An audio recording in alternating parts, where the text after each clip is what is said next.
Hello anime lovers, स्वागत है आपका वाइपर एनिमे एक्सप्लेन्ड चैनल पर। और आज हम देखेंगे डीमन स्लेयर के एपिसोड नंबर 7 को। अगर आपने अब तक इसके पिछले एपिसोड्स नहीं देखे हैं तो उसकी लिंक आपको डिस्क्रिप्शन में मिल जाएगी, जाके उसे जरूर देखिएगा। तो चलिए जानते हैं आगे की कहानी को एपिसोड नंबर 7 के साथ, जिसका नाम है मुजान किबुत्सुजी। पिछले एपिसोड में तांजीरो के सामने 3 डीमंस आ जाते हैं जो एक साथ मिलकर काम कर रहे होते हैं। तांजीरो उनके चंगुल से एक लड़की को बचा लेता है और जैसे ही वो डीमंस उस पर अटैक करने आते हैं, नेजुको अपने बॉक्स से बाहर आकर उन पर हमला कर देती है। इस एपिसोड की शुरुआत में तांजीरो देखता है कि नेजुको डीमन का रूप लेकर बॉक्स से बाहर निकल गई है और डीमंस को मारने लगी है। नेजुको एक बहुत स्ट्रॉन्ग डीमन होती है, जिससे डीमंस भी कुछ देर के लिए उससे दूर हो जाते हैं। नेजुको फिर खुद उनके पास जाती है, मगर तांजीरो उसे रोककर अपने पास बुला लेता है। नेजुको चुपचाप उसकी बात सुनकर उसके पास आने लगती है, पर डीमंस उस पर दोबारा अचानक से अटैक करने लग जाते हैं। तांजीरो डर जाता है, मगर नेजुको आराम से उनसे निपट लेती है और उसे बिल्कुल भी फर्क नहीं पड़ता है। तांजीरो उसे देखता है और सोचता है कि नेजुको सच में डीमन बन चुकी है, वो पहले जैसी नाजुक बहन नहीं रही। फिर तांजीरो सोचता है कि नेजुको अब खुद का ध्यान रख सकती है और साथ ही में कजुमी और उस लड़की का भी। तो अब तांजीरो को बस डीमंस पर फोकस करना चाहिए। इतने में तांजीरो के नीचे पानी के होल बनने लग जाते हैं, जिससे तांजीरो जंप करके बच जाता है और दूसरा डीमन नेजुको पर अटैक करना शुरू कर देता है। तांजीरो वाला डीमन उसके पास आ जाता है और तांजीरो नेजुको को आवाज लगाता है और कहता है कि मैं अंडरग्राउंड जा रहा हूँ, तो क्या नेजुको तुम उन दोनों का ध्यान रख पाओगी? नेजुको उसे देखती रहती है, जिस पर आगे तांजीरो कहता है कि मैं जानता हूँ तुम ये कर सकती हो, और ऐसा कहकर वो स्माइल करने लगता है, जिससे नेजुको को कॉन्फिडेंस आ जाता है और वो भी तांजीरो को हाँ कर देती है। तांजीरो अब जमीन के अंदर स्वयं पोर्टल में चला जाता है और नेजुको बाहर एक डीमन से लड़ती है। जमीन के पीछे उन डीमंस की एक अलग दुनिया होती है जो एक समुद्र जैसी होती है और तांजीरो की सांस पानी की वजह से रुक जाती है। वो बहुत ही गंदा हरे कलर का पानी होता है और तांजीरो को वहाँ कुछ कपड़े दिखाई देते हैं, जिससे उसे समझ आ जाता है कि ये उन बेकसूर लोगों के कपड़े हैं जिन्हें ये डीमंस खा गए हैं। उसे इस बात से बहुत गुस्सा आता है। वहीं 2 डीमंस तांजीरो को देखते हुए आपस में बात करते हैं कि तांजीरो ने इस जगह आकर गलती कर दी है, क्योंकि ये उनका इलाका है जो उसके लिए बुरा साबित होगा। दोनों फिर तांजीरो की तरफ स्विम करते हुए आने लगते हैं। तांजीरो भी धीरे से कहता है कि इन डीमंस को मुझे अंडर एस्टिमेट नहीं करना चाहिए, क्योंकि उसने माउंट सगिरी से बहुत कम सांस में जिंदा रहने की ट्रेनिंग की है और उसकी ट्रेनिंग बहुत टफ रही है, तो यहाँ उसका कोई कुछ नहीं बिगाड़ सकता। वो सोचता है कि अंडर वाटर आकर तो बल्कि मैं अपनी फुल पावर्स यूज कर सकता हूँ। तांजीरो फिर उन पर अटैक करने के लिए अपनी तलवार निकाल लेता है, मगर दोनों डीमंस उसके पास आते ही दूर स्विंग कर लेते हैं और तांजीरो सोचता है कि पानी में ये लोग और भी ज्यादा तेज हो चुके हैं। पर तांजीरो खुद को फोकस्ड रखता है, क्योंकि उसे बस एक बार उन डीमंस को कट करने की जरूरत होती है, जिसके बाद वो मर जाएंगे। तांजीरो फिर अपनी वो टेक्निक इस्तेमाल करता है जिसमें उसने बिना जमीन के फोर्स के अटैक करना सीखा होता है। तांजीरो अब बस एक बार डीमंस के उसके पास आने का वेट करता है और जैसे ही डीमंस उस पर हमला करने उसके पास आते हैं, तांजीरो वाटर ब्रीदिंग का 6th फॉर्म व्हर्लपूल यूज करता है और अपने आसपास तलवार घुमाकर एक बवंडर बना देता है। दोनों डीमंस उस बवंडर में फंस जाते हैं और तलवार में आकर उनकी पूरी बॉडी के टुकड़े टुकड़े हो जाते हैं और यहाँ वो दोनों डीमंस का अंत हो जाता है। तांजीरो को फिर मेन डीमन के कोट का एक टुकड़ा दिखाई देता है, जिसे वो पकड़कर सोचता है कि इन डीमंस ने लोगों के साथ बहुत बुरा किया है, और फिर वो उस टुकड़े के साथ वापस बाहर आने का रास्ता ढूंढता है, क्योंकि अब उसकी सांस भी रुकने लग जाती है। यहाँ जमीन पर नेजुको आखिरी डीमन से फाइट कर रही होती है और कजुमी और उस लड़की को बचाने की कोशिश करती रहती है। डीमन वापस स्वैम्प में जाने की कोशिश करता है, मगर नेजुको उसे जाने नहीं देती। वो सोचता है कि इसे उस लड़के ने बहुत खून पिलाया है, इसीलिए ये इतनी स्ट्रॉन्ग है। पर इसे अभी ज्यादा लड़ना नहीं आता है, जिसकी वजह से डीमन समझ जाता है कि नेजुको को कैसे हराया जाए और एट लास्ट वो अपने पंजे से नेजुको के सिर पर मार देता है, जिसके कारण नेजुको के सिर से खून बहना शुरू हो जाता है। नेजुको वहीं खड़ी रह जाती है, जिससे डीमन उसे खत्म करने के लिए आगे बढ़ता है कि इतने में तांजीरो होल से बाहर निकलते हुए कहता है, मेरी बहन से दूर रहो, और फिर वो आकर उस डीमन के दोनों हाथ काट देता है।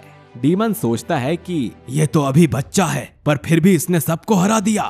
तांजीरो को डीमन में से सड़ी हुई बदबू आती है, जिससे वो पूछता है कि तुमने आज तक कितने लोगों को खाया है। डीमन इस पर जवाब देता है कि मैं लड़कियों को उनके भले के लिए खाता हूँ, क्योंकि 16 की उम्र के बाद उनका टेस्ट खत्म हो जाता है। वो आगे कुछ कहता उससे पहले ही तांजीरो उसके मुंह पर तलवार मारकर उसे चुप करा देता है। फिर तांजीरो डीमन से पूछता है कि तुम मुजान किबुत्सुजी के बारे में क्या जानते हो। डीमन ये नाम सुनकर घबरा जाता है और डर के मारे कांपने लगता है, और उसे फ्लैशबैक में मुजान का चेहरा दिखाई देता है, जो उसे चुप रहने का इशारा करता है। वो फिर एकदम से चिल्लाता है और कहता है कि मैं तुम्हें कुछ नहीं बता सकता, समझे। उसे फिर से वही हाथ दिखाई देता है, जिसने अब उसका गला पकड़ रखा है। असल में वो हाथ मुजान का ही होता है, और वो इस डीमन को जान से मारने की धमकी देकर कहता है कि तुम मेरे बारे में किसी को कुछ नहीं बता सकते, मेरी नजर हमेशा तुम पर रहेगी। अब ये सुनकर तांजीरो को इस डीमन के पास से सिर्फ डर की स्मेल आने लगती है, और डीमन रोते रोते तांजीरो पर अटैक करने आता है, जिसके बाद तांजीरो को उसे मारना पड़ता है। तांजीरो सोचता है कि इस बार फिर वो कोई इन्फॉर्मेशन नहीं ले पाया, और नेजुको की तरफ देखता है। नेजुको दीवार से टिककर सो रही होती है, और तांजीरो उसके पास आकर देखता है कि डीमन होने की वजह से नेजुको की चोट जल्दी ठीक हो रही है, और वो चैन की सांस लेता है। वो नेजुको को वापस बॉक्स में रखकर कजूमी के पास आता है, जो कि शौक में बैठा है। तांजीरो पूछता है कि क्या तुम ठीक हो, जिस पर कजूमी जवाब देता है कि मैं ठीक कैसे हो सकता हूँ। तांजीरो उसे सब कुछ भुलाकर आगे बढ़ने को कहता है, मगर कजूमी को ये बात दिल पर लग जाती है, और वो तांजीरो पर चिल्लाने लग जाता है, तुमने किसी अपने को खोया होता तब तुम्हें पता चलता। लेकिन तांजीरो उससे कुछ नहीं कहता, और मेन डीमन का लाया हुआ कोट का टुकड़ा कजूमी को दे देता है। कजूमी देखता है कि उसमें उसकी गर्लफ्रेंड का वही लाल रिबन लगा हुआ है, और कजूमी रोने लग जाता है। उसे तांजीरो पर चिल्लाने के लिए भी बुरा लगता है, तो वो उससे माफी मांग लेता है, जिसके बदले में तांजीरो उससे उस लड़की को सही सलामत घर छोड़ देने के लिए कह देता है। इसी के साथ तांजीरो का पहला मिशन खत्म हो जाता है, और वो नेजुको के साथ आगे के सफर पर जाने लगता है। अगली सुबह तांजीरो को कासुगाई क्रो दिखाई देता है, जो कि तांजीरो की तरफ आ रहा होता है। वहीं तांजीरो खुद से बात कर रहा होता है कि न जाने मुजान ने कितने बेचारे लोगों की जान ली है और मासूम लोगों को डीमन बना दिया है। उसका कासुगाई क्रो उसके पास आता है और कहता है, तुम्हें अपने अगले मिशन के लिए टोक्यो जाना है, क्योंकि वहाँ किसी डीमन ने आतंक मचा कर रखा है। तांजीरो कहता है, अभी मेरा पहला मिशन खत्म हुआ है, तो क्या मुझे इतनी जल्दी दूसरा मिशन भी मिल गया है? और कासुगाई क्रो उसे इग्नोर करते हुए उसे वहां जल्दी पहुंचने के लिए कहने लग जाता है। रात होने तक तांजीरो टोक्यो पहुंच चुका होता है, और वो टोक्यो देखकर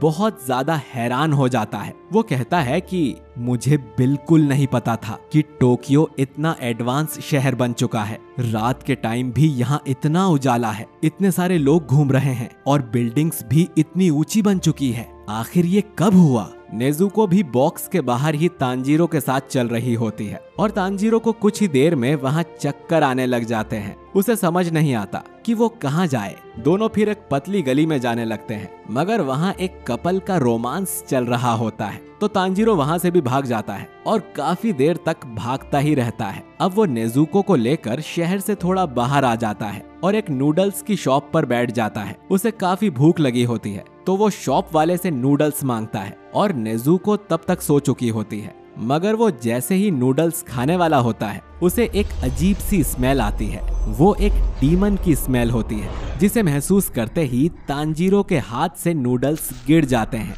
क्योंकि ये किसी आम डीमन की स्मेल नहीं है। ये स्मेल बिल्कुल वैसी ही है जैसी उसे अपने घर पर उस वक्त आई थी जब उसके घर पर अटैक हुआ था, और तांजीरो को लगने लगता है कि ये शायद मुजान की स्मेल है, जिसने तांजीरो के परिवार को मारा था, वो इस स्मेल का तेजी से भागते हुए पीछा करने लग जाता है और वापस टोक्यो की भीड़ में पहुंच जाता है। उसे यकीन हो जाता है कि ये मुजान ही है और आखिरकार उसका सामना सबसे खतरनाक डीमन मुजान किबुत्सुजी से हो जाता है। मुजान ने एक सूट और एक हैट पहनी होती है। तांजीरो उसे पीछे से टच करता है, जिस पर मुजान पलटकर उसे देखता है। मुजान की आंखें खून जैसी लाल होती हैं और तांजीरो उसे देखते ही समझ जाता है कि ये मुजान है। तांजीरो अपनी तलवार निकालने ही वाला होता है, पर तभी उसे एक बच्ची की आवाज आती है। वो बच्ची मुजान की गोद में होती है और पूछती है कि डैड, ये कौन है? तांजीरो के होश उड़ जाते हैं ये देखकर कि मुजान टोक्यो में इंसान बनकर रह रहा है।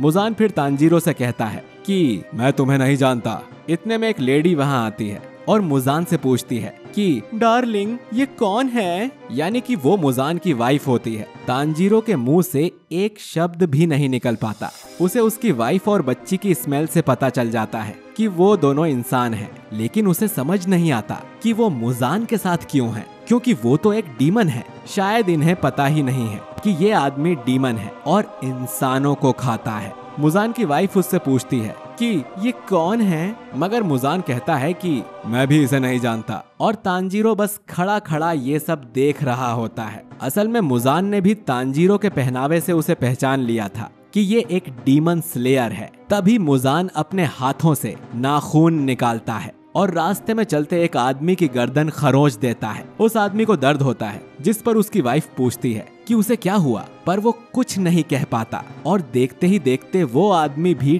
डीमन बन जाता है। तांजीरो ये देखकर कुछ कर पाता इससे पहले ही वो आदमी अपनी ही वाइफ का कंधा काट कर उसे खाना शुरू कर देता है। तांजीरो खड़ा रह जाता है और मुजान ने अपनी पहली चाल चल दी थी और ये एपिसोड यहीं पर एंड हो जाता है। तो दोस्तों, क्या तांजीरो मुजान को मारकर अपनी फैमिली की मौत का बदला ले पाएगा या मुजान ही तांजीरो के लिए मुसीबत खड़ी करेगा? ये हमें पता चलेगा अगले एपिसोड में। अगर आपको ये वीडियो पसंद आया है तो इसे अपने दोस्तों के साथ लाइक और शेयर कीजिए। साथ ही कमेंट करके बताइए कि आपको ये एपिसोड कैसा लगा। हमारे चैनल वाइपर एनीमे एक्सप्लेन्ड को सब्सक्राइब करके बेल आइकन जरूर दबाइएगा। बाकी मैं मिलता हूँ आपसे बहुत ही जल्द एपिसोड नंबर 8 के साथ।